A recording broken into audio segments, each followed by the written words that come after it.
going on, King?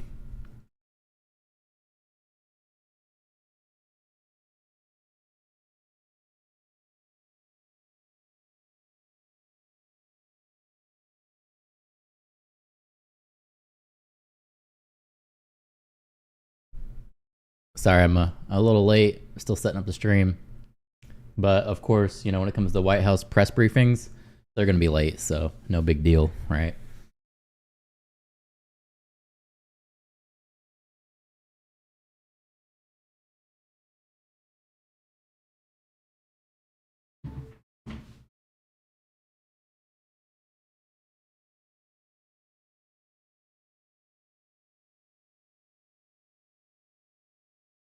Got my coffee website in the background. I don't think you can really see it. I'm going to have to get a better angle on this, but we're still working on it. We're still going. I think by next week, I will have at least a workable website. So that's what I've been working on. What are your thoughts on Harris versus Trump so far? Policy-wise, I'm still a Trump supporter. I'm still voting for Trump. I said in a video on YouTube that when it came to the actual debate, I felt that Harris won the debate. That was heavily criticized by most people. So, and I get it. People look at it like the hosts were on her side. The questions were a little bit more extreme towards Trump. I get that. I just felt like she was more prepared. She was more presidential. She wasn't bringing up people eating cats and dogs. So I felt from appearance wise, she won. Never watched the debate, but I've heard people say the same. Send those people to my YouTube channel, because when I said Harris won that debate, all I got was like 50 million downvotes and people saying that I was retarded. It just, all of the hate in the world came upon me for that one, man. It was rough. That video is probably my most downvoted video, and they are just roasting me in the comments. But that's how I feel. So no big deal. That's part of the social media game. I'm still voting Trump right now just because of policies. They didn't really get down to the nitty gritty of the policies in the debate. But what happened, what I saw, was Harris derail Trump. Completely just put him out of his element. He was upset, and that made him kind of fly off the handle and lose his thoughts, where if he would have stayed on topic to the policies, he would have did a lot better. That's just not what happened.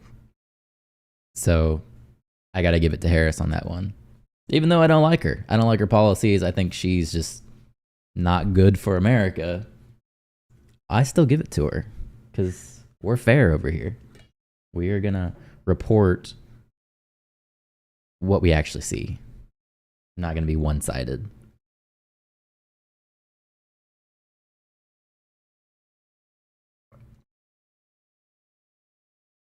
Oh, man. My sleep schedule is completely fucked. I think I'm probably going to have to do something about that tonight.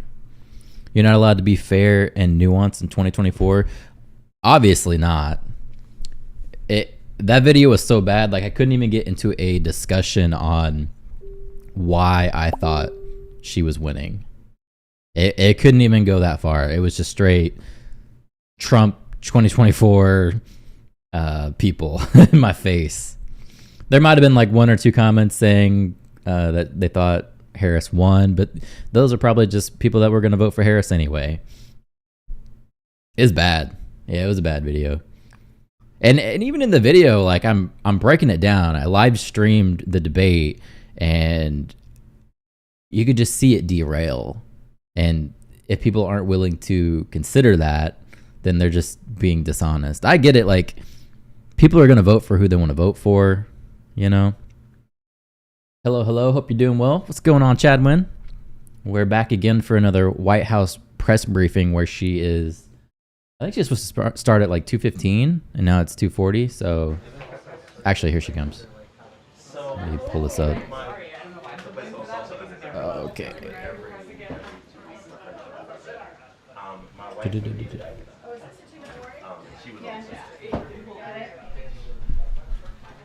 I'm gonna pause this for a second because I want to show you guys something that I've been working on too.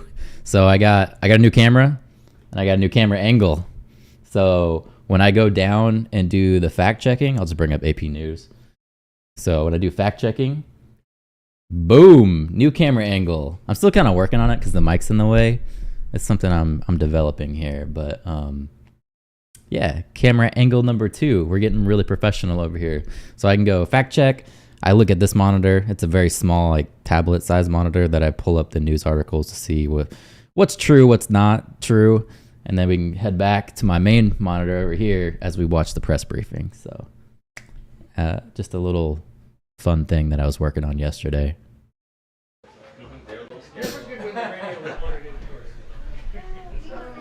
I got to do something about this monitor too. It's my coffee website, but I need it to like be more visible or something. I don't know what I'm gonna do with it, but we're working on it.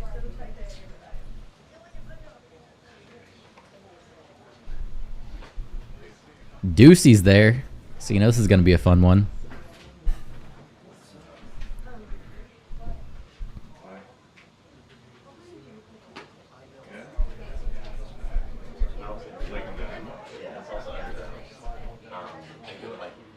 Did you see both would be Trump unalivers were in BlackRock commercials? Oh yeah, I did see that. And I think they made a statement too to say that they were not connected in any way.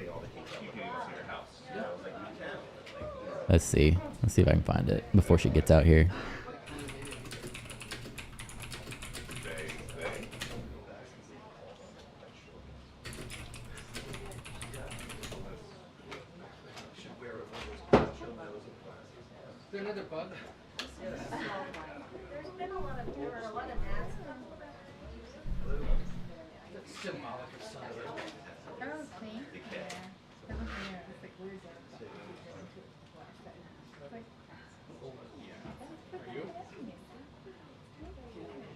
So Snopes is saying that Sunday's person, Ryan Routh, did not actually appear in their video and that is false. But Snopes is pretty biased. Anyways. All right, so here's Karine. She is coming out to give us all the information that we need for the day. So next Thursday, President Biden and Vice President Harris will separately meet with President Zelensky of Ukraine at the White House. They will discuss U.S. support for Ukraine in its defense against Russian aggression and Ukraine's strategic planning. The President and the Vice President will also emphasize their unshakable commitment to stand with Ukraine until it prevails in this war. Earlier today, the President addressed the Economic Club of Washington, D.C., where he discussed the important moment our country has reached. Inflation and interest rates are falling and the economy remains strong. As the President made clear in his remarks, this is good news for the overall economy. Did you guys see that yesterday they cut interest rates by like 0.5 point? Because lower borrowing costs will support economic growth. The President knows there is still more to do to lower costs and protect the progress American workers have made. With that, I will turn it over to Jared Bernstein, who is back, Chair of the Council of Economic Advisors, to further discuss the progress our economy has made under the Biden-Harris administration. All right, Jared, welcome back. Thank you for The only assassin I've ever seen who didn't have shady connections was that dude who tried to get whoever the president was at the time to prove his love for Jodie Foster. inviting me back. It's a pleasure to be here. Thanks to Karine and her team. Oh, it's the inflation guy's back. For helping accommodate my visit, and to the CEA staff who always help me be well prepared. Earlier today, as you just heard, the President talked about the progress we've made in helping to build a more prosperous and equitable economy on behalf of the American people. He described that progress in terms of sustained low unemployment, job and real wage gains, solid real GDP growth driven by strong consumer spending and investment. He talked about the optimism embedded in the record 19 million people who have filed to start small businesses, the unsnarling of supply chains, the record energy production, the investment in key sectors of domestic production like clean energy and chips to ensure America's position in the global economy. And he marked this moment in our economic progress by citing the actions taken by the Federal Reserve yesterday to lower the benchmark interest rate they control, an action that will help lower the borrowing cost for homes, cars, credit cards, and borrowing to start or build a business. The Fed's action also underscores the historically unusual fact that all of the progress I just described occurred during a period of significant and critically important disinflation. Though these words, thankfully, did not appear in the president's remarks today, in CEA language, he was talking about the very low sacrifice ratio that has characterized this economic expansion. This ratio derives from the historically negative relationship between unemployment and inflation. It describes how many percentage points of unemployment, for example, we would have to accept to get inflation back down to its target. That concept is why, not that long ago, we saw prominent headlines and commentary assuring us that it would take much slower growth. One headline proclaimed a 100 chance of recession last year to achieve the disinflation that has occurred. And yet here we are with 6.5 percentage points of CPI disinflation and the solid economic conditions I described above. Quoting Chair Powell from yesterday, quote, "I don't see anything in the economy now that suggests the likelihood of a downturn is elevated. The U.S. economy is in a good place. More specifically, the economy is growing at a solid pace with inflation coming down closer to our 2% objective over time, and the labor market is in solid shape." Now, we underscore these dynamics in CEA's most recent blog post, if I can get figure one. Thank you. This is a blog post that you can get from the CEA website. What this shows is, in fact, inflation over the period where it went up and disinflated against a set of forecasts that were made by the blue chip forecasters, by CBO, by the Fed's FOMC SEP committee. And you see that the inflation forecasts were quite good, quite accurate. They pretty much follow the dark line, which is the actual line. Next slide. So you can see here it's going back to its average. It's not even back at the average yet, really, when you look at it from this angle. That gets very different when you look at the unemployment rate. In fact, the title of... How many of these new businesses are OF or TikTok stores? Probably all of them. All of them, man. Of our blog is how the economy defied the forecasts. Here we have the forecast predicting unemployment would have been very high in order to achieve that much disinflation. And in fact, what we have here in this shaded area is the most optimistic and the most pessimistic estimations of where the unemployment rate would be by the blue chip forecasters. These are the most optimistic because they're the lowest. We beat the most optimistic forecast when it came to unemployment. Next slide, please. So you can see this recovery happening from COVID. If, in fact, the forecasts were correct, this is how much more unemployment we would have had, how much more unemployment households and American workers would have been stuck with if we hadn't beaten even the most optimistic forecast on unemployment. And you can see those numbers range from 1 to north of 5 million unemployed persons whose fate was avoided by the trends I've showed you thus far. And finally, figure 4 shows the same dynamic for GDP. Again, beating the most optimistic forecast of the blue chip, which in this case would be the upper part of the shaded area. I'll close with another. Unemployment is down because they kicked everyone I know off of it. Dude, I couldn't even get unemployment. When I got out of the military in May, they did everything that they could to try and deny me unemployment.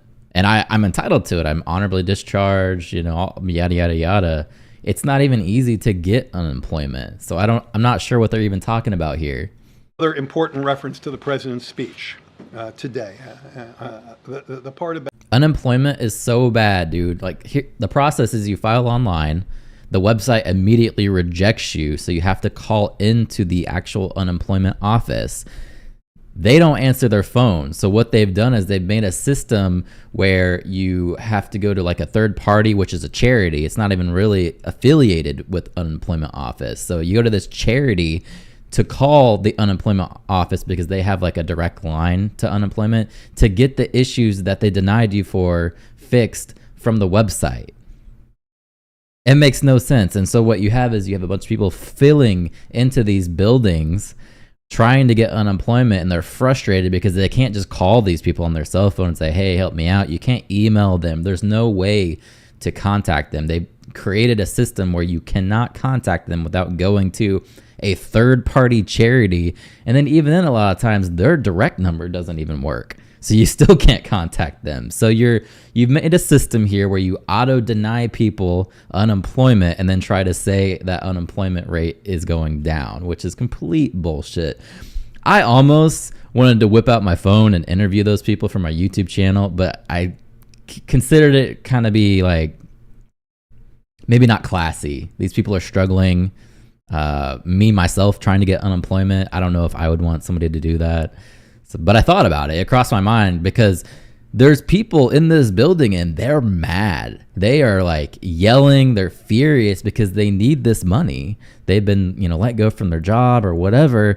And they made a system to where you pay money into this unemployment, but you cannot get your money. That's not actually there to help you.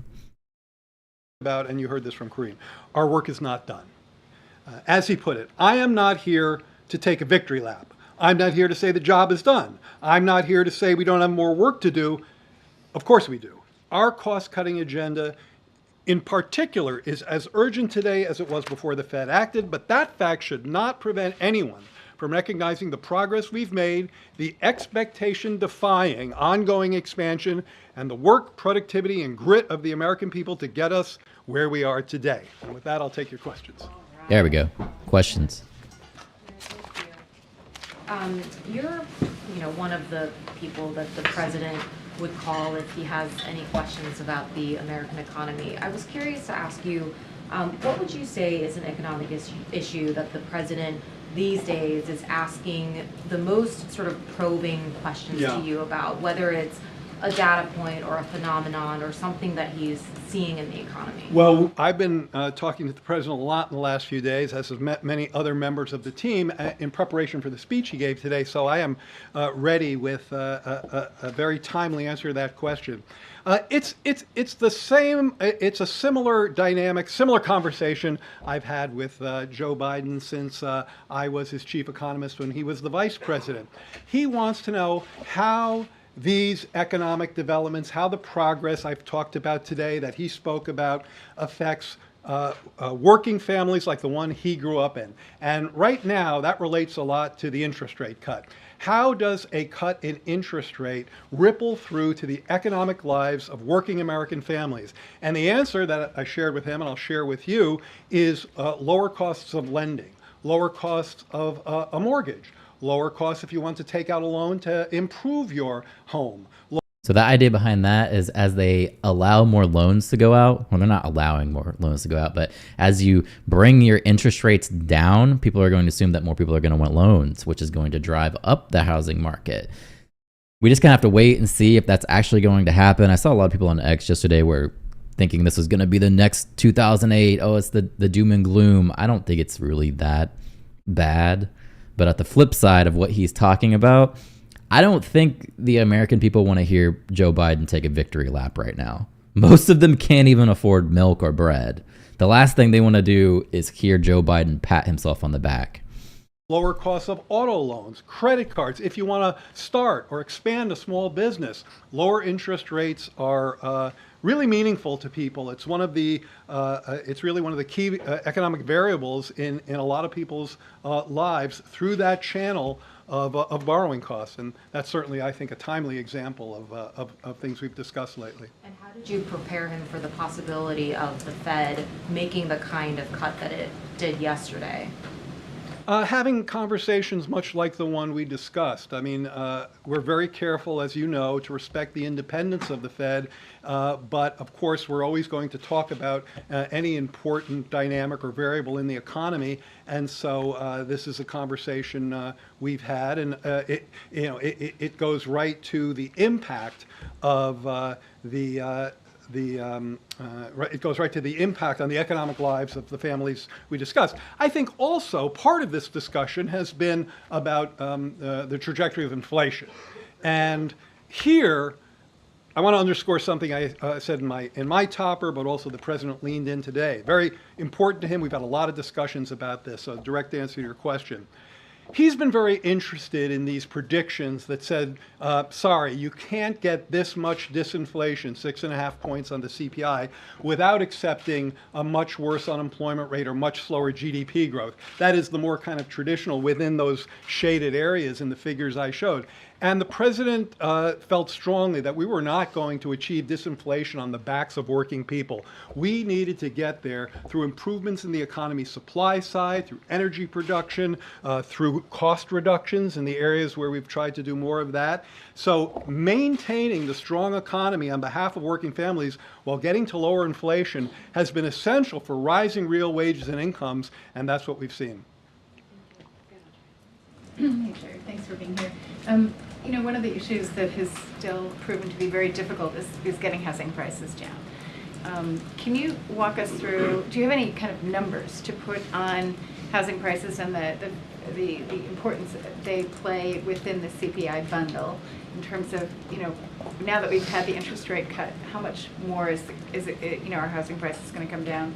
And then I asked this question yesterday, but I want to ask you again. I mean, with the escalating tensions in the Middle East and the possibility of a broader regional war growing, how do you assess the impact on prices, both in terms of oil and other factors? Okay, so on housing prices, you're very much correct that the CPI, as well, the CPI in particular, but the index I was showing earlier, which is the PCE different index, they have heavy weights for housing, CPI in particular. In the CPI, the housing weight is, I think, around 35%. It's shelter is the single largest weight, I believe, in the CPI. So here's the thing.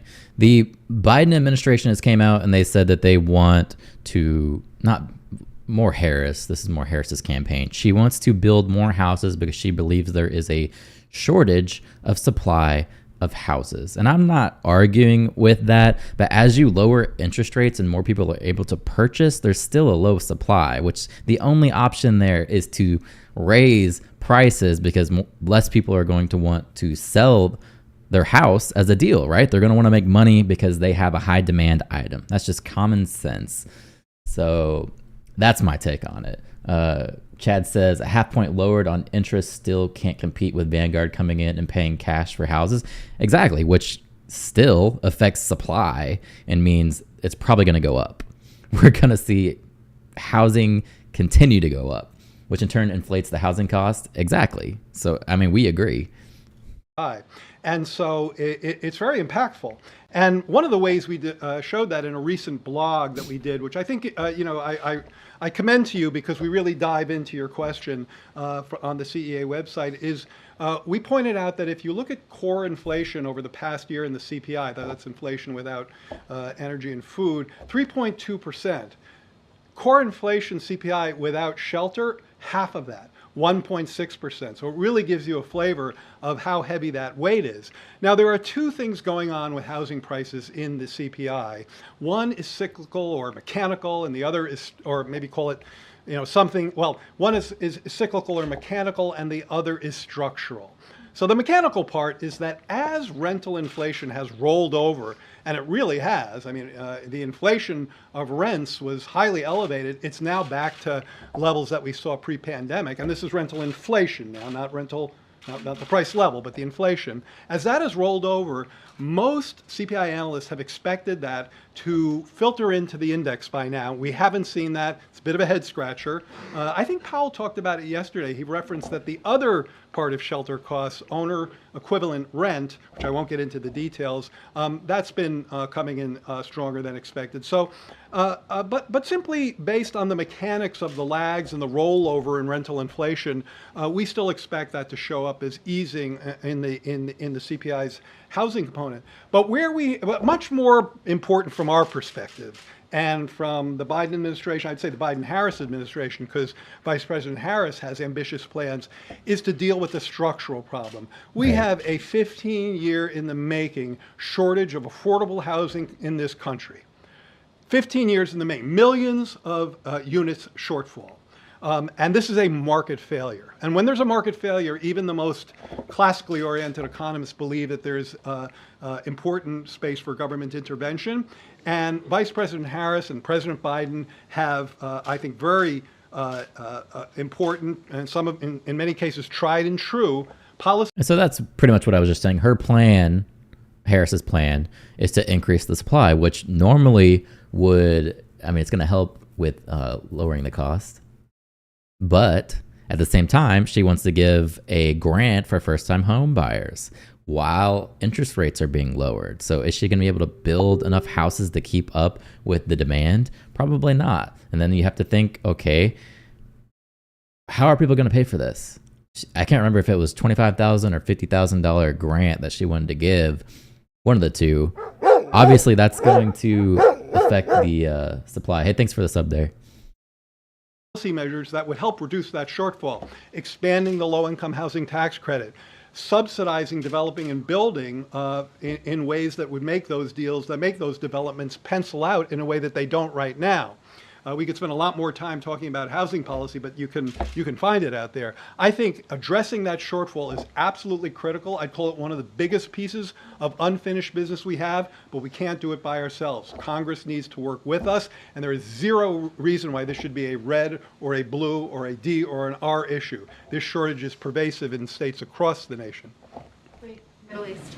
On the Middle East, so when it comes to geopolitical conflict, there are other people who can stand up here and talk about that with more authority. What I'll say is from an economic perspective, of course, we monitor that very closely, but I think it's instructive, important, and in the context of my discussion to you today about how working families are doing, the breathing room that folks have been getting from low gas prices at the pump relative to where we were a year ago is really remarkable, especially when you consider the extent of geopolitical conflict in an area where a lot of an area of the world where energy is often produced and shipped.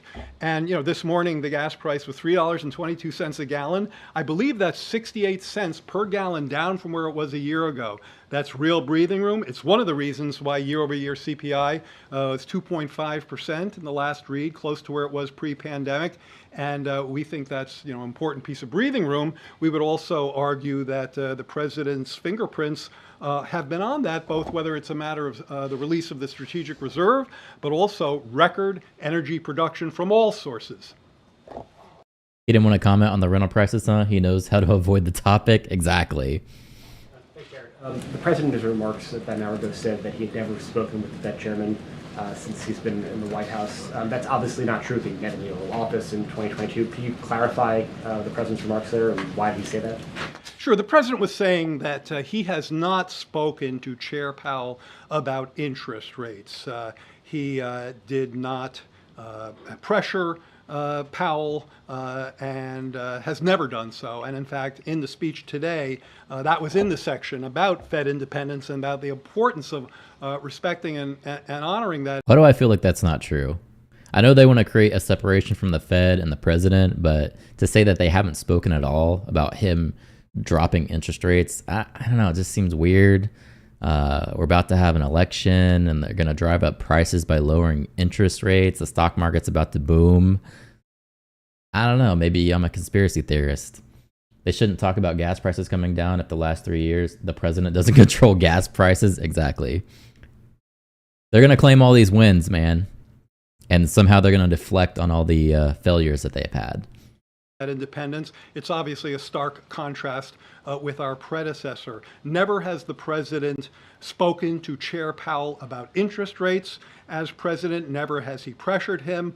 And the reason for that, and I speak to you now as an economic historian, is that countries where that independence have been compromised, economies where that independence have been compromised, have been brought to their knees by inflationary pressures time and time again. So by respecting the Fed's independence, the president has done a very important service and has made a real contribution to where we are today. But he spoke an hour ago, is what you're saying? The president was saying he's not spoken to Chair Powell about interest rates as president. That's certainly what he meant, and he certainly didn't pressure him in that discussion that occurred in May of 22.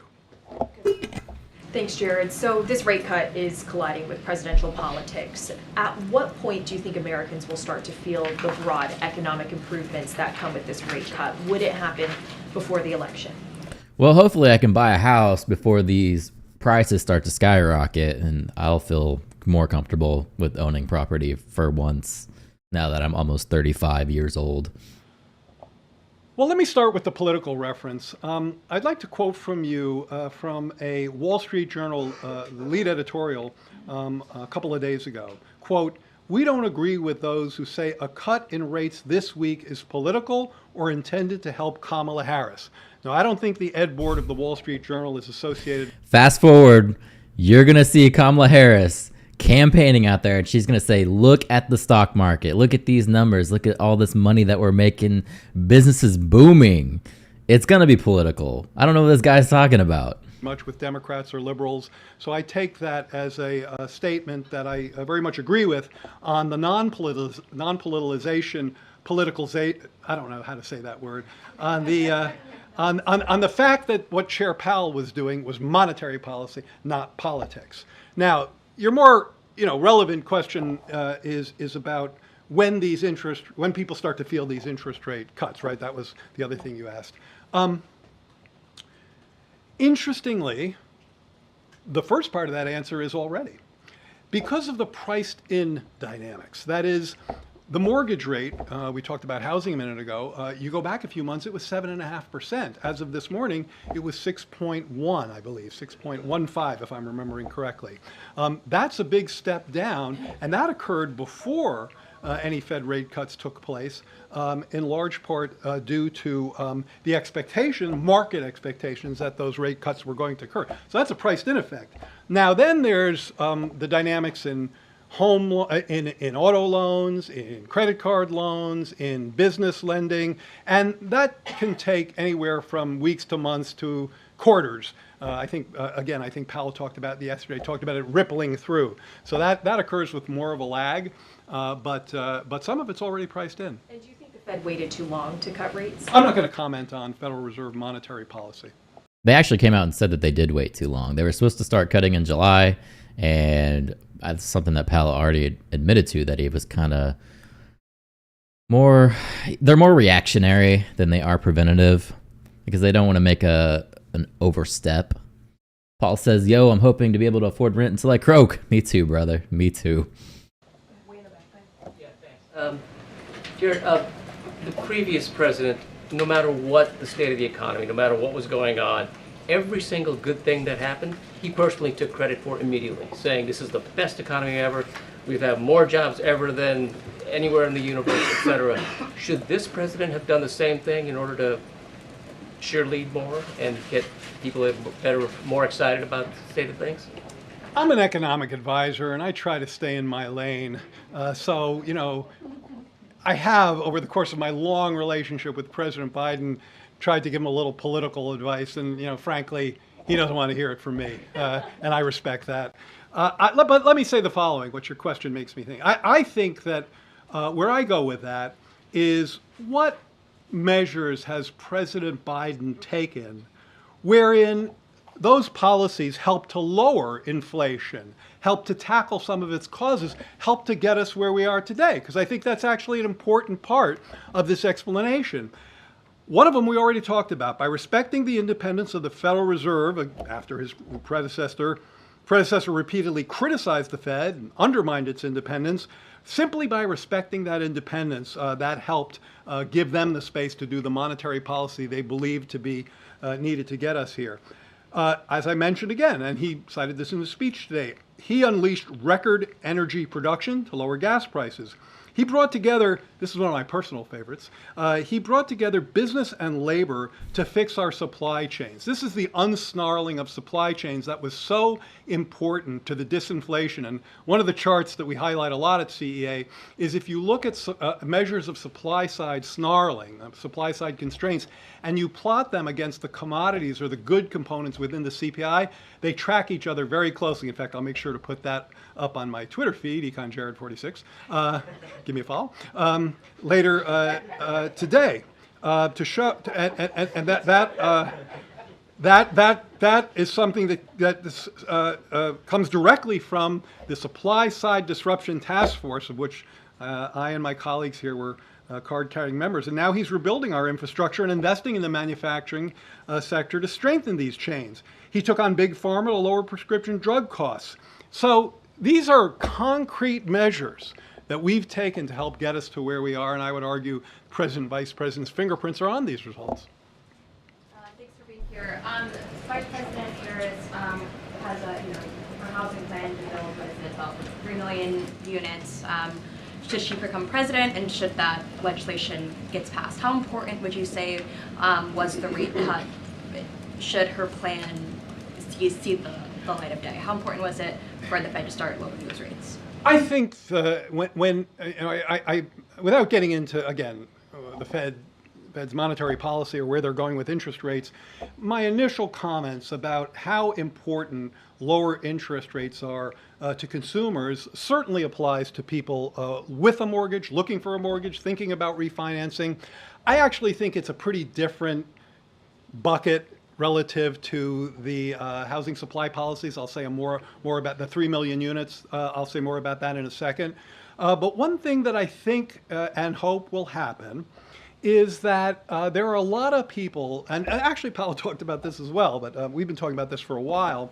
There are a lot of people locked into their current mortgages, okay? They want to move. You know, I've heard stories about divorced couples that want to move, but they're stuck in their house together because they have a 3% mortgage, and what's out there in the market has been a lot higher. One of the things I think we see when mortgage rates start coming down, and I've talked to a lot of experts to try to figure out what that number might be, is the unlocking of that lock-in effect. Now, that doesn't necessarily lead to a lot more housing supply the way her or the president's policies would, but it does create more churn. And people who are stuck in a starter home, they move to a different house, and that starter home becomes open, and that's the first rung on the ladder for families trying to get build their wealth through home ownership. Sure. So that churn is actually, I think, would be quite helpful. And as mortgage rates come down, we expect to see that. We own a rundown single wide and pay lot rent in a little town in Spokane. If we had to move in this market, it would be back to mom's. Yeah, dude, I totally agree with you. Last quote that I got, even on a VA loan, was 5.5%. And when you actually look at the payment for what we would get for considerable, like what we rent here, it's significantly more. It's insane. So I'm kind of curious to go back now, since these rate cuts have happened, and to see what a mortgage rate would be for me. I have good credit. That's the one thing I do have going for me, but I don't have a down payment. I don't really want to, and with the VA loan, I don't want to give a down payment. So I'm going to have a higher mortgage rate, but I want to kind of get something nice. So I don't want the housing prices to inflate too much, like what's probably about to happen. So there's a lot of different factors going on here that I'm considering, but I am curious to see what the mortgage rates are now that they've cut this 0.5 point.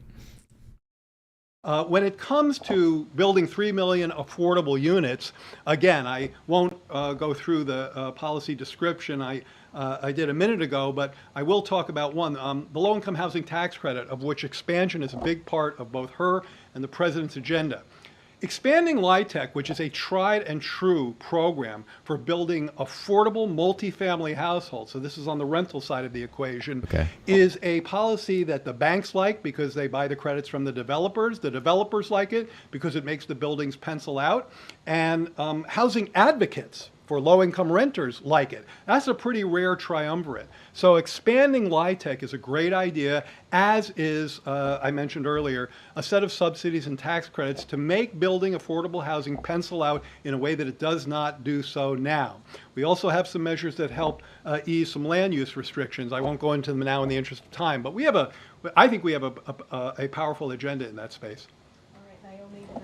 Thanks, Green. Thanks, Jared. Last night, the former president proposed a temporary cap on credit card interest rates at around 10%. Is that something that the Biden-Harris administration thinks? Yeah, I saw that last night on X. So Trump being he, wants to cap credit card interest rates at 10%. So I thought that was kind of interesting to see what would be at play with that. This is a good idea. I think that happened today. Or when did you Yesterday. say? But it happened last night. Okay, maybe it happened last night. So, I haven't had a lot of conversations about that yet with my colleagues, and I would wait before that. I will say the following. I think you have to be careful with things that people throw out there without a lot of thought or consideration. You have to think about what kind of impact that might have. There's risk factors that go into that kind of a policy that might make it harder for a lot of people who need credit to be able to get it, because companies won't sell it to them. So I think you have to be careful about unintended consequences.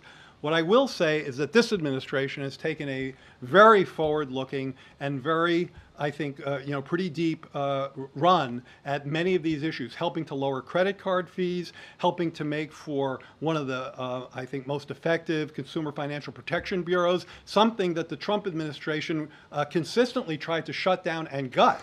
So when it comes to protecting consumers, this administration, I think, has a track record that isn't just about throwing off ideas that may or may not be effective. That was actually a good answer. We should be questionable about policies like that. Wouldn't guaranteeing tax rates and subsidies for everyone just put all the builders set the prices at the increased pricing? I don't know what you're saying there. Guaranteeing tax rates and subsidies for everyone would put all the builders set the prices at the increased pricing? I'm confused. They're telling everyone that a billionaire is not a trustworthy source of managing money. Two quick questions. One, the president in his speech today said that he expects interest rates to continue to fall. What gives him that confidence? I think what the president said was a reference to the SEP, the Survey of Economic Projections, that comes out with the Fed report yesterday, where members of the Federal Open Market Committee put where they think interest rates are going. So he was simply referring to the published SEP. It seems like the trend is they are going to be going down. And my timeline is probably around like December. Start looking for a house, and I have until June on this lease. So sometime in between there, if they keep cutting rates, hopefully that'll be good for me. I can get a lower interest rate, but we have to watch and see what it does to the market here as well. Hopefully it doesn't inflate instantly. I'm just kind of curious to see what happens to the economy in Florida because of this. If they know everyone is getting a $25K grant, wouldn't they just increase the pricing at $25K higher, knowing that they have that money? Absolutely, that's what it's going to do. And when you already have a low supply and you're putting these homeowners who normally couldn't afford these houses into these homes, what's that going to do? They still need money to pay for the loans, right? They still need to be able to be financially able to secure the loan. So is it really helpful when you're pulling from the tax monies to do that? It's very questionable because you're increasing the price as well. That's going to happen. I don't know, man. It's complicated. The Congress is going to have to, before they leave, pass a short-term spending bill of some kind. There seems to be talks between 3 months and 6 months. Does the council have a preference for kind of how that's worked out, how long it lasts? I think the way we would put it from the council and probably from the administration writ large is that, well, let me tell you where we would put it from the council. So we are at an economic moment that I hope I've conveyed to you today is unique, is strong, is leading to real wage and income gains, disinflation amidst strong growth, lower inflation, lower interest rates, wages and incomes growing. This is a solid economy. I don't know anybody whose wage is actually growing or even feels like their wage is growing. Even people that are actually getting raises don't feel like they're making more. Maybe that could be my biased perspective of the people that I'm around, but I don't see that. That's questionable when he starts talking about that. Now, you heard my quotes from Chair Powell yesterday, and it's an economy that is getting back to the kinds of conditions that we've wanted to see for a long time. Making an own goal kick in that economy is not only a bad idea, it's malpractice. It doesn't, it's not like it's not like government shutdowns, send the economy off a cliff, but they are a negative. They do lead to losses. Now, sometimes those losses are made up on the other side No shit. of the shutdown, but there is no reason for us to go through that. There's never a good time for that own goal kick, and it's particularly bad now. The only path forward is through bipartisanship. House Republicans should stop wasting time and work across the aisle to pass a short-term bill to keep the government open and provide emergency funding for disasters. Congress knows how to do this. It's not complicated. They've done it on a bipartisan basis many times. Given the economic conditions I've been touting here today, given what we saw yesterday, given the information in the president's speech, this is no time to be playing those kinds of games. He's campaigning now. Thank you so much, Jared. Thank you. Thank you so much. Jared, Thank you. All right. farmers and ranchers like to know. All right. Give Jared a follow on X. Thank you. Thank you, Chair. Actually, don't have anything else. Go ahead. See? Thanks, Green. First for you, escalating tensions along the Israel-Lebanese border this morning, right now, potentially ongoing bombing and shelling across the border. Has the president tried to contain that front since October 7th? The administration held that out in the days after as a success. Has he reached the limits of his influence there in terms of keeping a lid on what had been a sibling conflict from growing into a larger conflagration? As you said, we've spoken about this and our concerns, and so we've been very clear about this. Our commitment, obviously, to Israel's security is ironclad. We are unwavering, raving against all Iran-backed threats, including Hezbollah.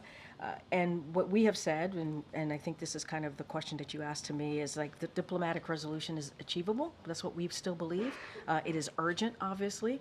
The conflict along the blue line has gone on for way too long, far too long, and it needs to get to a resolution quickly. And so we're going to continue to do that, continue to have those diplomatic conversations.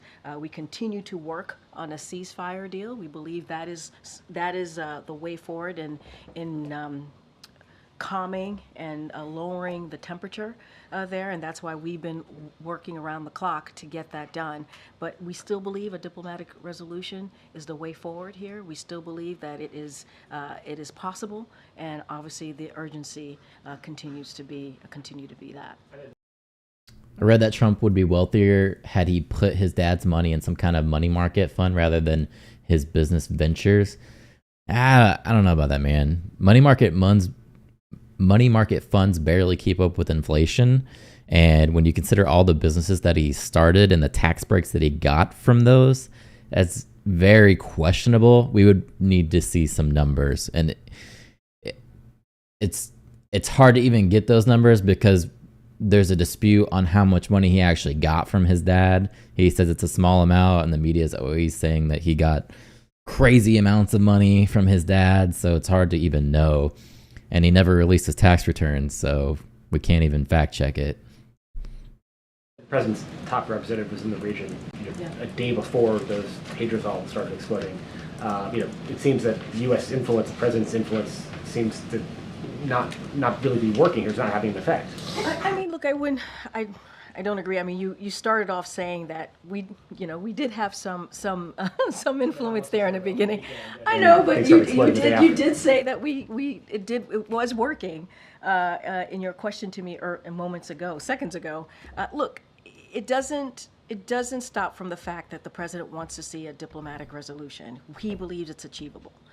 Obviously, it's urgent to get there. And that is going to continue. We are working around the clock, as you said. We've had the president's White House officials have been in the region, continuing to have conversations about getting to a ceasefire deal. We're continuing to work with Egypt and Qatar, and obviously also Israel to get there. It is important that we get to that to a deal where we can get hostages home, where we can. Did y'all hear any of the House hearing this morning? No, I didn't see any of that. I woke up late, man. I'm having sleep issues that I gotta fix. Good points. Thank you. King says, hello, Egypt named the country I'm at. Right on from Egypt. end this war. That's what the president wants to see. He has said that himself, and also get that much needed, continuing to get that much needed humanitarian aid into Gaza. And so it's not going to stop us. It's not going to stop us from having continuous conversations, those diplomatic conversations as been stating. And so we're going to stay steadfast. We're going to be very focused on here with this. And so we are going to continue to work on these alternative diplomatic solutions so that we can create conditions there that for displaced Lebanese civilians to go home in the south, and also for Israeli civilians to go home in their north. And I'm talking about the blue line, obviously. A different topic, the president's hosting the Quad Summit in Wilmington, Delaware. We also understand that he's hosting bilateral meetings with those world leaders at his private home. And what we currently understand is that the press will not be allowed into that bilateral meeting. Can you explain why that? This is the administration that held itself out as the most transparent in history, and that is not transparency. Well, okay. Let's talk about the other things that are happening over the course of the Quad Summit. Look, we have stated one of the reasons we talked about having the Quad Summit in Wilmington is because the president believes how powerful it is to have that personal relationships, and he wants to certainly he has developed personal relationships with members of the Quad, and he wants to he took it a step further, obviously, by having them in his hometown. Israel's been bullying its neighbors the past months. That James Bond thing they pulled with the pagers, that was crazy, King. Yeah, dude, that I never saw that coming. It's insane, and it wasn't just the pagers. Like, there's more things exploding, like solar panels and like the thermostat, like all kind of your like smart devices, you know, your IoT devices. All of those things are just exploding around there. A lot of pictures on X. They're very graphic. If that's something you would want to view, I can't show it on my stream, but yeah, they got wrecked for sure. It's insane, and it's a form of terrorism. I don't know how anybody could support that, because you don't know what these people could have been doing. Are they flying planes?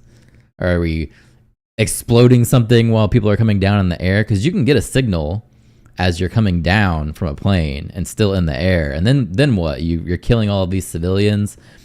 Israel's really playing 3D chess. No, dude, to me, it's a form of terrorism. That's what it is. I get what they're doing, what they're trying to accomplish, but they're doing it in a way that's just not safe to the civilians. So it becomes terrorism. I usually have my phone next to me when I sleep. Last night I had it on the other side.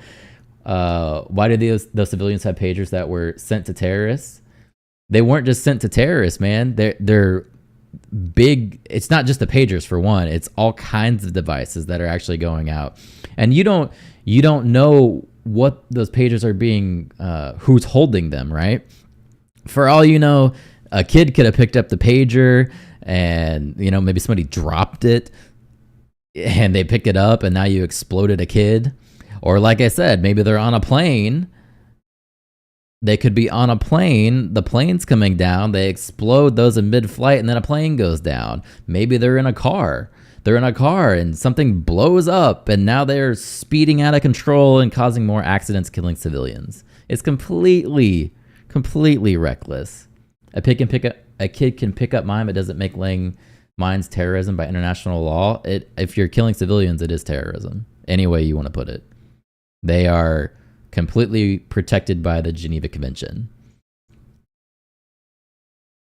And so diplomacy he sees as personal, politics is personal, foreign policy is personal, but we do believe there is going to be plenty of opportunities for press to have access. And I'll just to walk through a couple of things that we are going to be providing, and the availability that you all will have. The Quad will have extensive press access and will be covered by all four countries' pools. There will be 3 individual leader greets at Archmere Academy, where the president attended school. There will be a Quad family photo. There will be 2 major events, including a leaders level meeting of the Quad at a Newsy Cancer Moonshot event. And press will also see all of the leaders depart on Saturday evening after their intimate leaders dinner. In addition to these coverage, which war was ever fought since the invention of gunpowder that didn't involve collateral damage? I'm not saying you're not going to have collateral damage, but this was to the extreme. This wasn't necessarily targeted. It was too reckless, very reckless, to the point that you are hurting civilians. What I heard is Hezbollah downgraded to a more secure communication source. Smartphones too easy to hack. That's why they went to pagers and secure landlines. Yeah, that's exactly what I read too. Is that they were trying to be more secure, but ended up getting wrecked in the process. Opportunities. We're going to be arranging two briefings that NSC is going to be providing to the press pool. It's going to be NSC folks who are focused on. Yes, you just said anytime a civilian is killed, it's collateral terrorism. I'm not saying anytime an accident happens, but when you're talking about strikes, they have to be on targets and in a safe way. That's where it becomes terrorism. Right? You can't, let's say the president of Hezbollah is in a hospital. You can't shoot and nuke the hospital, which is essentially what's happening because they don't know what's going on with these devices. There's too many bombs around a town. That's where it becomes dangerous and terrorism. On the subject matter, who will be available to all of you and answer some questions. And so I think that's going to be really important. Look, this is a private dinner. This is continuing the personal relationships that he has, fostering those personal relationships that he has with the leaders of the Quad. But there's going to be many other opportunities for the press to see. Do you have a safe proposal to not blow up cell phones and smart devices and pagers? That would be my proposal. See exactly what's happening, to see some handshakes. We're not going to see those private dinners. We're not going to see those bilateral meetings at his house. I mean, when President Bush hosted foreign leaders in Crawford, the pool was invited. When President Trump hosted leaders in Mar-a-Lago, I also didn't mention a press conference. Yeah, and for this particular Quad Summit, we're not going to have a press conference. If we don't have a press conference for every leader summit or event that we have. In this particular scenario, when it comes to these private meetings, there won't be. That's going to be obviously at his home. We're not going to have access there, but there are plenty of other opportunities where we believe that will be very fruitful for the press. There's going to see. Some opportunities to see the president engage with the Quad leaders, and I think that's important too. Thanks, Green. The FBI and other U.S. intelligence agencies said that Iranian hackers sent stolen information from the Trump campaign to individuals associated with the Biden campaign. This is before President Biden left the race. So was the president made aware of this at the time? So what I can say is that we learned about. It's okay. Yeah, but there's a strategic purpose to doing that, hampering Hezbollah's communication network in Lebanon. So if the way they did it is so bad, propose a good alternative. My position is to not come up for ways for them to be within the laws of how war should be fought. My position is to say what they're doing is fucked up and it's terrorism. I'm not there to fight the war for them, but I'm smart enough to look at somebody bringing a device into their house and potentially blowing up a family that had nothing to do with the war, and looking at that and going, yeah, that's fucked up. They shouldn't do that. Yeah, those people aren't part of the conflict.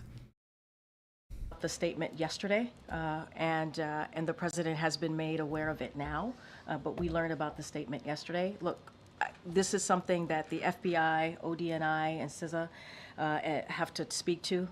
They put out their statement, so I would refer you to them specifically. But more broadly, what I can say about this is that no foreign government. Anyone's concerned about how technologically advanced Iran is, I'm just ignorant to this fact. I'm not. It's not what I picture at all. Yeah, they actually are.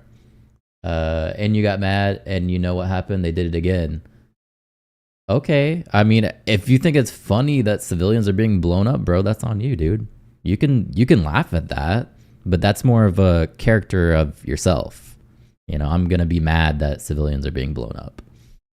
like Iran or Russia are actively seeking to influence in our elections, and so we have said that, we know that, and that's why you've seen us take actions to hold accountable those who seek to undermine confidence in our democracy, and we will continue to do so.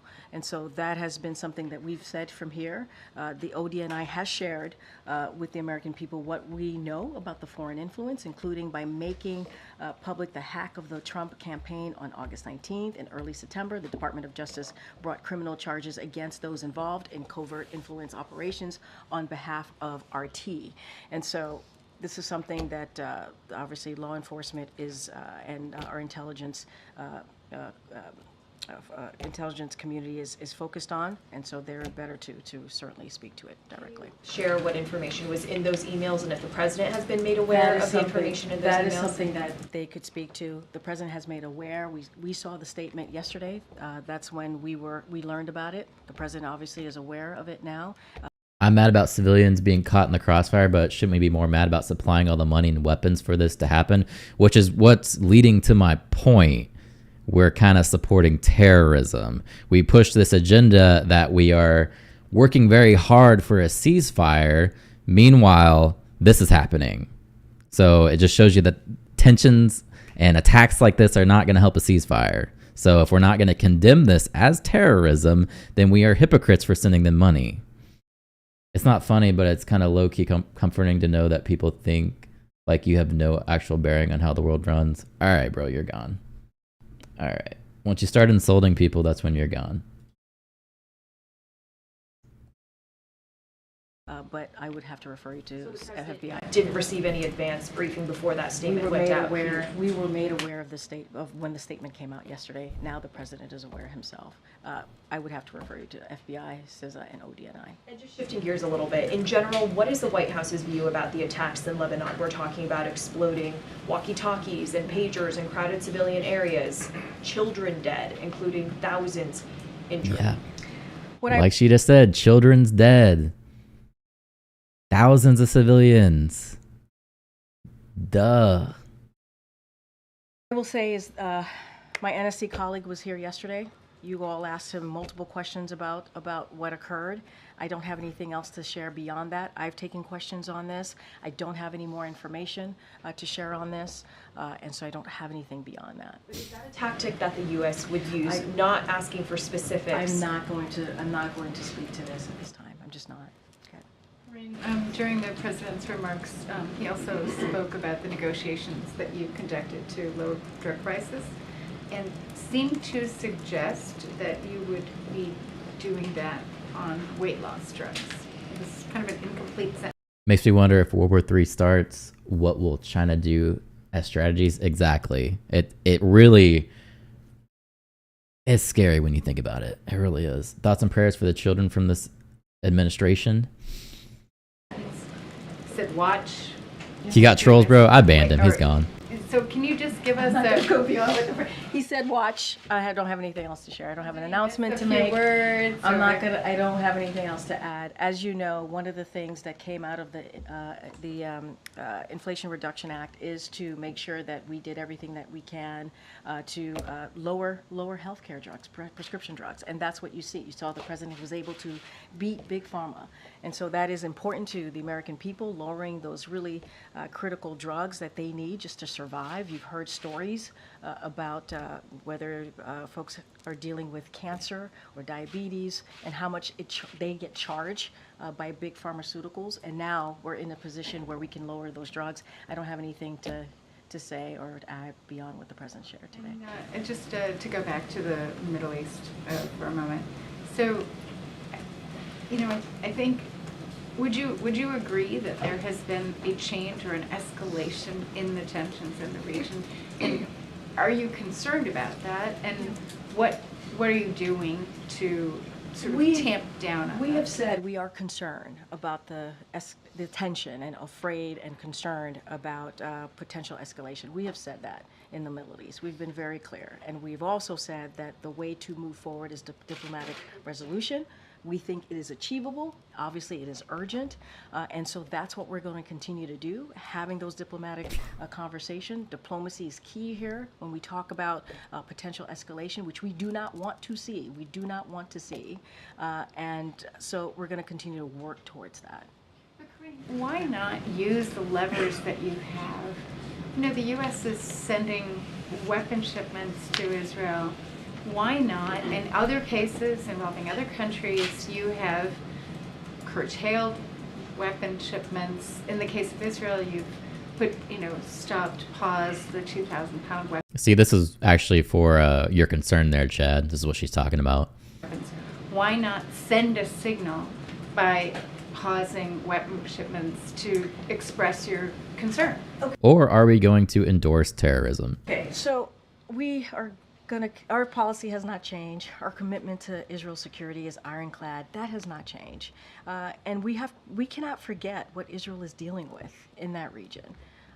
What we're talking about having to really fight against, Iran-backed threats, including Hezbollah. This is something that we've been very clear about. And so our support has not changed. It will continue. We do not have a policy change here. We're going to continue. Our commitment to continuing to support Israel's security continues here. We want to see a diplomatic resolution. It is important.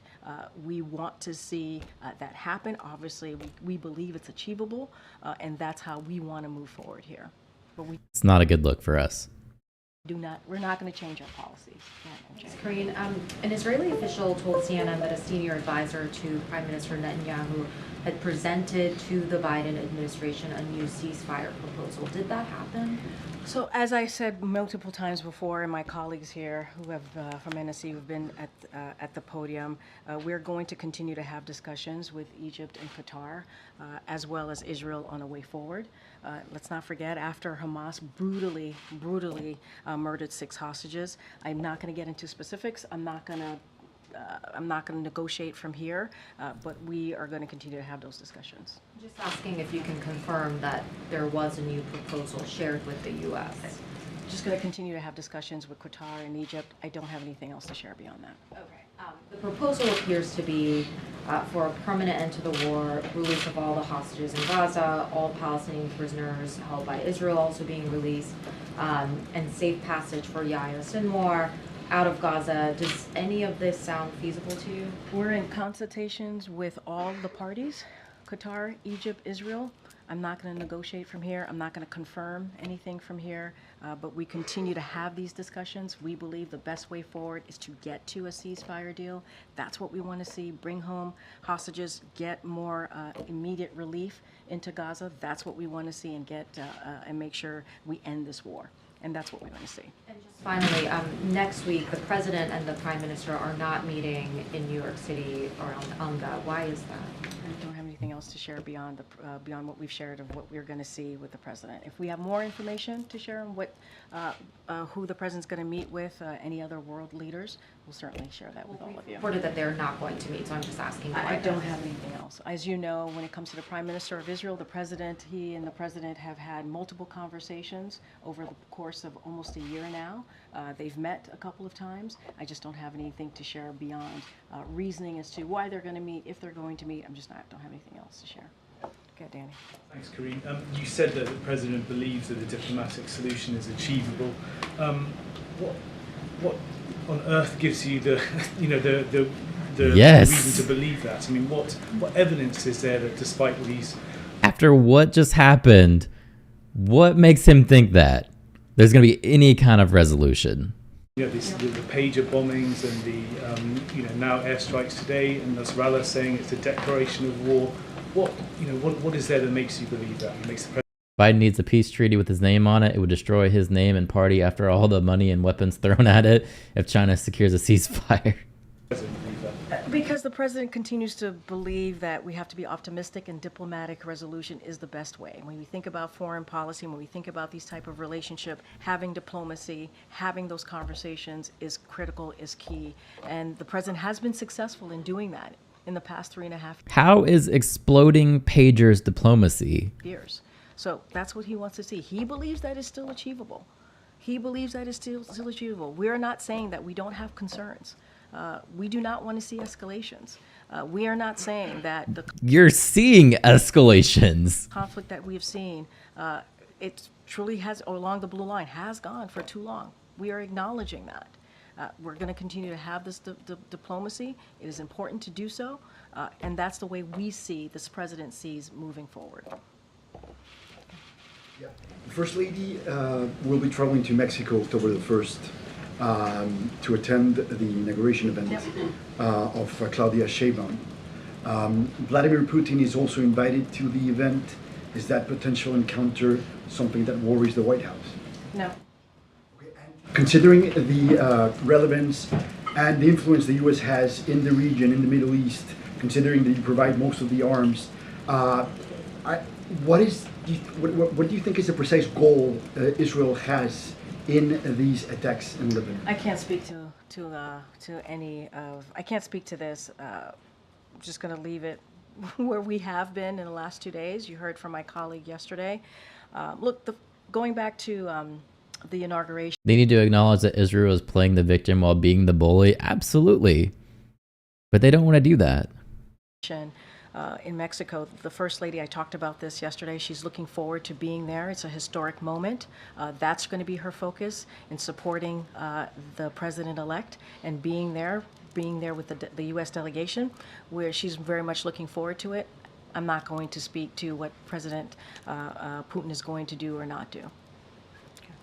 Thanks, Corinne. And thank you for clarifying when the president first learned of this Iranian influence campaign or attempts to reach people associated with the campaign. Now, what is now the Harris-Walz campaign says it was people associated with the campaign, not campaign staffers, who received emails from Iranian hackers. Were any of those people associated with the campaign, as they put it, members of the Biden family?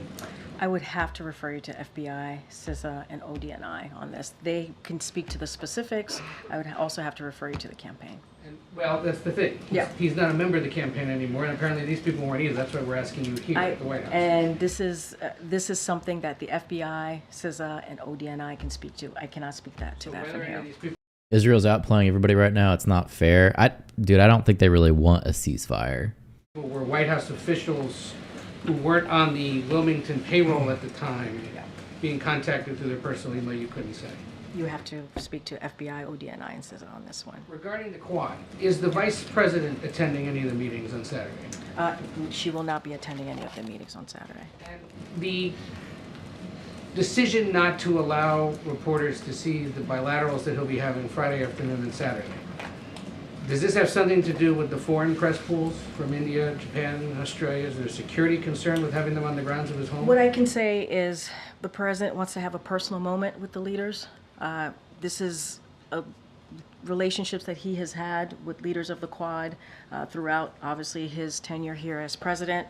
He wanted to have continue to foster those personal relationships. He wanted to have a private moment with them, continue to grow those relationships. That's what this is about.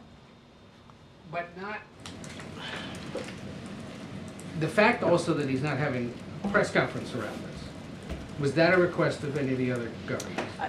I can't speak to private conversations that our folks at NSC are having with the different countries. I don't have anything to add to that. What I want to say is, it is important to him inviting them to Wilmington, his home state, his home city, his home state, obviously Delaware. It was important for him to have these personal touches. It was important to him to do something that he hadn't done before. Bring him to his home, bring him to his home city. But there's going to be plenty of opportunities. It's not like we're not allowing all of you to see many other things that are going to develop throughout the day. I mean, I just went through them. A Quad family photo. He's going to take them to his high school. You all are going to be there. There's going to be some really important announcement about Cancer Moonshot. You all are going to be there. There's going to be an opportunity to see them when they leave on Saturday as well, depart. You'll see him saying goodbye to the leaders on Saturday. There's going to be, but can you also appreciate, I hear you all, but can you also appreciate that we have created other opportunities? There is this one. Oh, she's about to close her book and leave, man. Israel is taking the opportunity to get domination in the Middle East while the U.S. is paying for it. It could get worse in January. Trump could reduce and stop the funding. Yeah, that would just escalate. It's going to go crazy from there. And then what do you do to stop the war? You stop funding, and then they start getting attacked. And then what? You give funding back? What's the solution, you know? It's insane. All these reporters took Peter's course on how to ask hard questions and to get answers. Yeah, she's about done. You can tell she's going to leave. That's what you've created. They're not a press conference, which we would prefer. And what I was Go ahead. What I was Ed. going to suggest is What? baffles people in this room, especially for those who are watching this and wondering why on earth do we harp on these kinds of things. What baffles us is this is a president who from day one committed to be the most transparent president possible. Who has given speeches at various events saying that he stands for and respects the freedom of the press. Mm-hmm. And here is a great opportunity to stand with the leader of the world's largest democracy, India, and two other key democracies who are from a region of the world that is struggling to maintain democracy. Why not face questions from reporters and a free press So which in part? that setting? Okay, so which part are you asking me about? Are you asking me about Why going? are we being allowed to see these So- meetings so at the House, there- and why is there no press conference? Okay, Which I think okay, was the so- crux of the negotiations, or at least the No, conversations that went on earlier today. I hear you, but there are two things that I'm being asked. So let me. Not every opportunity that we have when we do have these foreign leaders here do we have a press conference. That is not unusual. We have gone many times back and forth about. It's also frustrating. I totally understand. There's been some there's been some other visit where there has not been some press conferences, right? That is not unusual. We've had conversation. Excuse me. I'm not speaking to you. I really am not. Let me have my conversation with Ed. Thank you. Feisty. And so it is not unusual for us to have this back and forth and talk about why it is happening or not happening. So that is, I'll put that there. The other part is this is an opportunity for the president to have a personal moment with the leaders. We have created other opportunities for you all to see him with those leaders, standing with those leaders, shaking hands with the leaders, giving them opportunities to see his high school, right? Places where that he's very much connected to, that you all will see. He's going to make a really important announcement about the cancer moonshot. We believe, and I know there is a difference of agreement here, right, is that there's going to be plenty of opportunities for press to have access to see him with these other leaders. And so we have made sure, and I think people actually care about photo ops. Photo ops are indeed important because and maybe there'll be questions taken during those photo ops. You never know, right? But a formal press conference on this trip is not going to happen. With this particular event is not going to happen. We have gone back and forth on many other events, so that's what I'm saying is not unusual. We wanted to make sure that there were plenty of press access throughout the day, and we believe we have done that. And let's see how the day goes. Let's see how the day goes on I Saturday. just wanted to be there when Modi gets to see the Corvette, that's all. But I Say that, I'm sorry, I said we somebody want was to be talking there when over Modi radio. gets to see the Corvette, that's all. Oh, the Corvette. On an unrelated matter. Yes. The Republican gubernatorial candidate in North Carolina apparently is not dropping out despite pressure from his party and some pretty salacious news reports.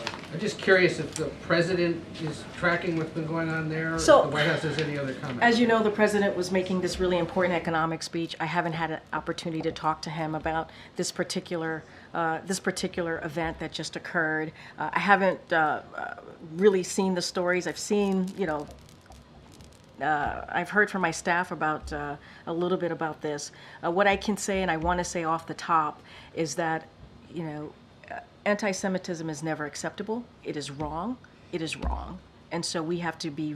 Technically speaking, to the entire press corps, she's quitting her job soon. We'll see if the Trump train gets in there. I conditioned my kids to adore the GOP. I don't want the GOP leader to be put on trial because he tried to illegally overturn an election. My kids live on the wrong side of history because of me. I mean, she's not even talking about Trump here. Man, we got some weirdos in the chat today. Really clear about that. Elected leaders have to be really clear about that. They need to be responsible about calling that out. As far as the ongoing stories and as it relates to this race, I just don't have any comment for you. And I haven't had a second to talk to the president since he made a really big speech. Go ahead. Thank you. Two questions. One related to kind of your topper about Ukraine. Senator J.D. Vance said in an interview a few days ago, and I'm quoting him, I think Washington has left Taiwan in a really crappy position because we sent all our weapons to Ukraine. Well, so do you agree with his assessment? Does the Biden administration believe that the U.S. can protect Ukraine and Taiwan at I'm a weirdo conspiracy theorist. I'm cool with that. I enjoy those. the same time? Look, I'm not going to go into everything that someone who is in part of this 2024 election, everything that he's saying or they are saying. Certainly would have to refer you to the campaign. I think you have seen this president be a leader on the global stage. I think you have seen a president that has brought partners together and allies together to certainly show support for Ukraine. It is not just the U.S. that is engaging and giving that support to Ukraine. You see that from our allies, from our NATO allies, from 50 other countries. And so that is happening because this president has leadership and showed leadership. And we've been very clear about the one China policy. That has not changed. And so certainly we'll continue to be there for our partners and our allies out there. I just don't have I'm not going to respond to everything that's been said out there on the campaign trail. And that's something I'm going to do from here. And on Lebanon, if I might try my luck. Sure. The past 2 days, the administration kept the position of we were not involved and we did not have any knowledge about it. So my question is, but you've seen what the people in Lebanon endured. Do you think that was act of terrorism? I'm just not going to get into it from here. Look, See? obviously children being harmed, people being harmed is difficult to see. It's terrorism. That is terrorism. I don't care what she says. I don't care what trolls in the chat say. That's terrorism. Any way you look at that, that is terrorism. In the military, we had the LOAC, the Law of Armed Conflict, and to the standards that we were held to, that would be considered terrorism and against the law, against the Geneva Convention. They can't claim terrorism, then it will connect the U.S. Right. I understand her position where she won't admit it because we're going to keep funding Israel. But anybody watching this that has a brain, is decently intelligent, knows that this was terrorism. It was. Any way you look at it. Not something that we want to see. But as it relates to any information or anything that occurred the last 2 days as it relates to the pagers or the walkie-talkies, I don't have anything else to share beyond here. From here, you heard from my NSC colleague directly as well. I just don't have anything else to share. Go ahead. Thanks, Grant. The mayor of Springfield, Ohio, has issued a proclamation claiming temporary emergency powers that are intended to mitigate public safety concerns. Obviously in the wake of the smear of Haitian migrants in that city. Separately, former President Trump says he will visit there in the next couple of weeks. I understand you have constraints as to what you can say relating to your campaign, but in general, from a public order or community tension perspective, what do you think about that? Look, again, and we have said this multiple times, you've heard the president, you've heard the vice president. It is, and speaking about this more broadly, it is shameful to continue to spread this type of conspiracy theory. It has been debunked by the mayor of Springfield, by the governor, and the city manager, the police department on the ground. And since it's all civilians, we can't enact the UCMJ for the government. Absolutely. I'm just saying by standards held by military people who go to war and do these kind of actions, they have actual documents of what is allowed and what isn't allowed. I still consider it terrorism. You're not going to court-martial a civilian. I get it.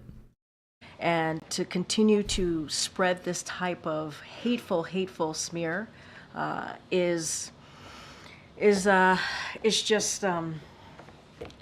just quite unbelievable that we're doing this, especially when we're talking about leaders who are supposed to protect peoples, protect communities. And it causes harm.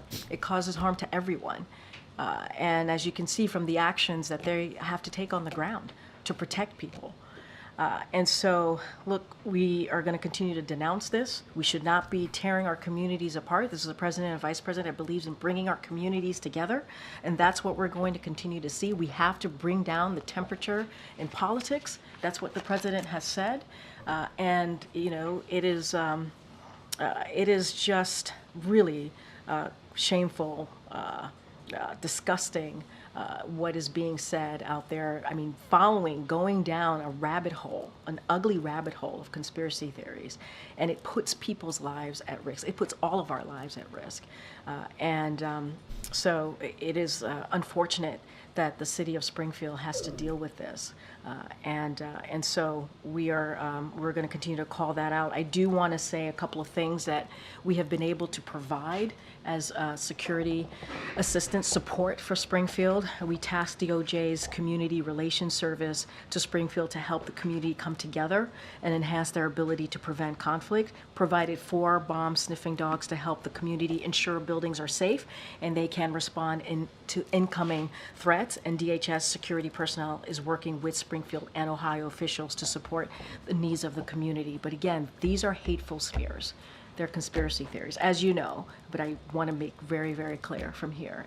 Just on that point, Corinne, you said, if I heard you correctly, 4 bomb-sniffing dogs. We provided 4 bomb-sniffing dogs to help the community ensure buildings are safe and they respond to incoming threats. Were those requested by the community, do you know, or is that a proactive thing? It's something that we've been in touch, obviously, with Springfield, the community in Springfield, and so providing the assistance and trying to give them support that they need. Which is not unusual when we're in this type of situation and environment. All right, we're going to start wrapping it up. Go ahead, Kate. She's about to on flee. the subject of arms sales to Israel, Senator Bernie Sanders, an ally of the president, said he's preparing resolutions to block $20 billion in arms sales to Israel. It's a long shot effort, but what's the White House's response to that? Our commitment continues to be clear-eyed. We are committed to Israel's security. That is ironclad. Our policy has not changed. We believe Israel has the right to defend itself, especially against Iran-backed militias like Hezbollah, and so we're going to continue to do that. That has not changed. And obviously, we want to have diplomatic resolution here to the tensions that we're seeing in the Middle East. We do not want to see an escalation. We believe that's achievable, and obviously, it's incredibly urgent. All right, Naomi. Earlier this week, the White House touted August data from Customs and Border Protection. Is there any plans within the administration to roll back the part of the president's border EO as it pertains to asylum seekers? So, as you mentioned, in the August data came back, and it showed that July and August saw the lowest encounters since September of 2020. Encounters of August 2024 were down 68%, lower than August of 2023. Average daily encounters have decreased by 50% since the executive actions. And so we've taken this action because congressional Republicans refuse to act. And so, look, we're going to continue to deal with an issue that majority of Americans care about, right? Which is making sure that the border's protected, dealing with the border security without the help of congressional Republicans who have gotten in the way and do not want to provide more assistance, more resources. And if they were to pass that bipartisan border deal, we would have additional resources to actually deal with this without... There she is. That's the border deal on the bingo card. We went from eating pets to bringing it down to temp in politics. Smooth transition. Yeah, man, most of this is just from her playbook. This is the driest press conference. Yeah, they started digging into her a little bit there, and it didn't last very long, though. So they kind of backed off. Without the actions that the president has taken. I don't have any changes to speak to, any change in policy, but again, this is something that we had to do because congressional Republicans refuse to take action. And so we took action, and now we're seeing the effects of that. Okay. Oh, sorry, thanks. You mentioned that you don't want to see an escalation in the Middle East, but given what's happening in Lebanon, what does the White House view as that escalation? What are you all looking for, I guess you say, things have really escalated, this is what we need to do, what's going to happen? No, we know there's tension there. We do not want to see an escalation. We're continuing to have these diplomatic conversations. This is why the ceasefire deal is so important. This is why we're continuing to engage with Qatar, Egypt, and Israel to get to a resolution here. We believe if we can get to that, it will reduce the tensions along the Trump stopped the border bill reference. Everyone drink. We'd be drunk. blue line. So that's something that we're going to continue to do. I don't have a chart here to say what is escalation, what does escalation look like, and what's going to trigger and what we define an escalation, but we know that the tensions exist. We do not want to see further escalation, and we are going to continue to have these conversations, these diplomatic conversations to get to a resolution. Have you heard from President Biden on what he is tracking in terms of an escalation and maybe when he might say things have, I guess, taken that turn? Diplomatic resolution is the way to go. We believe it's achievable, it's urgent, we're going to have those diplomatic resolution. We want to get to a ceasefire and hostage deal. It is important to do so. We believe it would lower the temperature, reduce the tension there, and that's going to be our focus. Okay. Ducey, come on. Thank you for taking my question. Nope. My colleagues at USA Today published a piece today about the status of the nation's effort to clear the backlog of sexual assault evidence kits, something that then Vice President Biden announced in 2015. There have been 100,000 kits tested, $350 million invested, and only 1,500 convictions. Is he satisfied with the results of that initiative, and what more does the president want to see done to reform new and old cases are handled? So you're right. This is something that the president is very much focused on. I have not spoken to him about that particular report and the findings of that report, so don't want to certainly say something that I haven't discussed with the president. But you heard us, and you heard the president speak to VAWA, a historic legislation that he introduced more than 30 years ago. And let's not forget, when he was senator, there was no discussion about what happens when a woman is dealing with domestic violence or any type of violence. And so he brought that to the forefront, has fought for that for the past 30 years, has been able to make additional steps, make step forwards under his administration. And so don't have anything to say to that particular study. Would have to talk to the president and our team. But obviously, when it comes to the issue of domestic violence, when it comes to an issue in protecting women, this is something that the president has been on the forefront of as a senator, as a vice president, and certainly as president. Okay, Karen. Jared Bernstein spoke at length about where you guys stand on the government shutdown at this point, but how would you describe right now the relationship and the communications between the speaker and the president? So I don't have a conversation to read out. Obviously, the president is in constant communication with leaders, with congressional members on a regular basis. He gets updated by his team on what's going on. They're saying that Republicans are trying to force a shutdown already. So planned attack is not defined as escalation. Interesting. Absolutely. It's an escalation any way you look at it as terrorism. Mark Robertson is toast in North Carolina about now. I'm not sure who that is.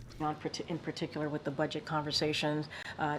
Don't have anything to read out on that speaker-POTUS relationship. They've talked a couple of times. They've seen each other a couple of times. But as it relates to the CR, we think that there's a way forward, a bipartisan way forward. We've seen this done before, and that's what the president wants to see. And that's what the American people deserve.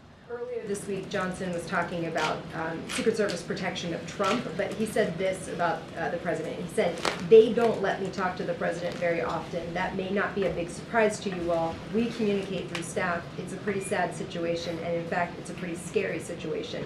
Is it true that the president is just not talking to the speaker It's not unusual for staff to have regular conversations with congressional staff. That is not unusual. That is something that happens pretty regularly. We have an Office of Ledger Affairs for that purpose. And so when there's an important moment for the president and the speaker to speak, obviously the president has that conversation. Right now, we're talking about a short-term CR. That is not a difficult thing. It really isn't. It is not a difficult thing to get done.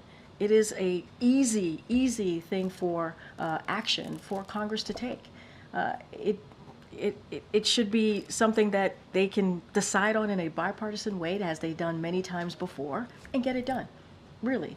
As it relates to Secret Service, that is something that Secret Service can speak to. That is something that we don't talk about from here. It comes from Secret Service. The president has been very clear after July 13th, when we saw the attempted assassination in Butler, Pennsylvania. The president said we needed to increase, he wanted to see an increase in the protection, and we saw that. And so the president has always been very clear about this. He's always been spoken to that in particular piece here. He wanted to see the highest level of protection. And Secret Service, the acting director, said it's happened, and so that's important too. But that's something that the Secret Service speaks to. All right. Okay, everybody. Thank you. Oh, there she is. Oh, they're still running questions at her. Nope, she bailed. All right, then. Just saw a meme on Facebook. Biden just announced the next attempt on Trump will be done by a woman of color. Yeah, you got to get the diversity in there, man. It's always white dudes. He's running for governor? Okay. Okay, I don't know him. I'm not familiar with him. The only bipartisan agreement they ever reach is pay raises for them. There you go. She avoided Ducey like the plague today? Yeah, you could tell after the reporter beside Ducey started laying into her. She didn't want to go for another one. She was done. Gerald says hello. What's going on, brother? The press briefing just ended on us, so interesting talk for sure.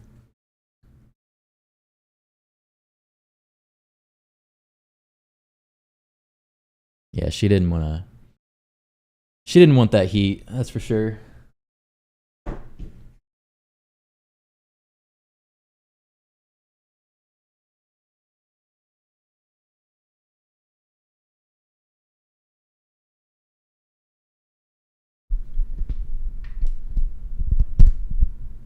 Still trying to decide on this camera angle over here. How I want it to look. We didn't do really any fact checking today at all. Did none at all. But yeah, the idea, I got this camera, video, you know, then I go back to fact check camera. Make sure we're not saying things that are not true. Yeah. And then, yep. It's a big story just breaking out of North Carolina. He'd run it against Joe Stein.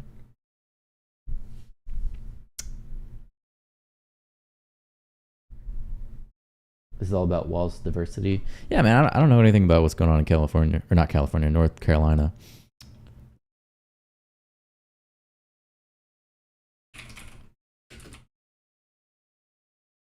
Carolina. Let me see this. See what we got.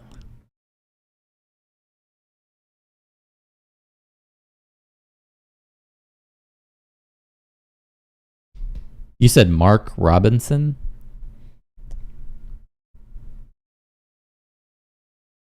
Let me see what the controversy going on with this is. Let me pull up my fact-checking cam. Test it out. Boom. Okay. Says Lieutenant Governor Mark Robinson staying in race amid allegations mounting pressure to drop out. Okay, what did homeboy do? He is facing pressure from within the Republican Party to suspend his campaign for governor. The pressure began in anticipation of a story that would expose a series of controversial comments made by Robinson on a pornographic website. What? The comments were reported by CNN, and they were posted prior to Robinson's time in politics to a website called Nude Africa. As the report showed, the comments were lewd and sexual in nature and included a reference to himself as Black Nazi. What the fuck? Comments from the account that's been linked to Robinson in several ways also said slavery is not bad. This is a black guy, right? This is him, right? What is... Huh? Okay, slavery is not bad, and I would certainly buy a few. Oh, damn. Further comments such as, I like watching tranny on girl porn, and I'm a perv too, were also found in the CNN investigation, linking the comments to the gubernatorial candidate. Robinson had campaign events scheduled on Thursday, but they were canceled. He also did not attend Wednesday's rally with Senator J.D. Vance. Woo, man. My king didn't transfer. Twitter has a post from Waltz about a haircut in his cabinet, all white people. Yeah, I saw that where he said something about, oh, today is a great day, talking to my cabinet, blah, blah, blah, blah, blah. Like, come on, dude. Oh, I'm getting a phone call. What'd I do with my phone? Oh.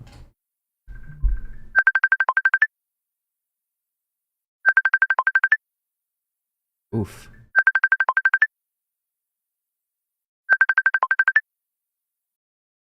There we go. My bad. Anyway, spicy. Yeah, whoa, spicy. Yeah, dude, this is jacked up.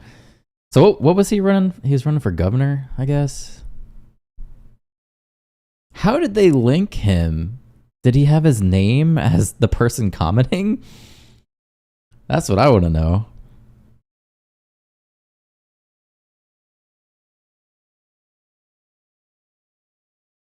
Where on earth did you hear this absurd nonsense? In the press just making stuff up out of whole cloth now? So he's denying it.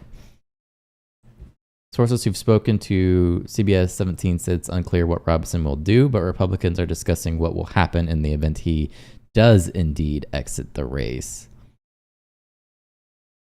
I think he's supposed to be a big Christian too. How did they put this on him? How do we know it is true?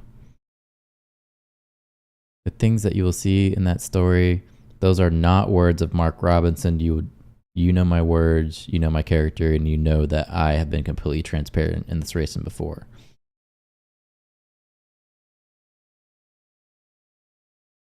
How do they know it's him?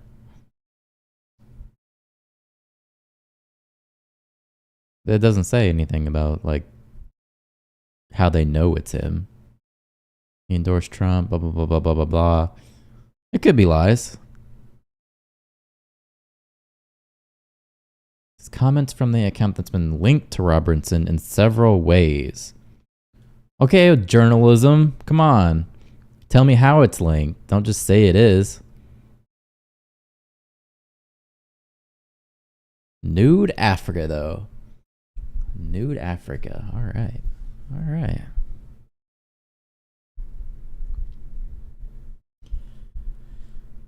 All right, guys. Well, that's my wife calling. I got to go call her back, and I got to take care of this dog because he clearly wants to go outside. So it's been fun. That was a good one. Hopefully the trolls didn't deter anyone. But we'll be back tomorrow. So hope you all have a great day, and I'll see you.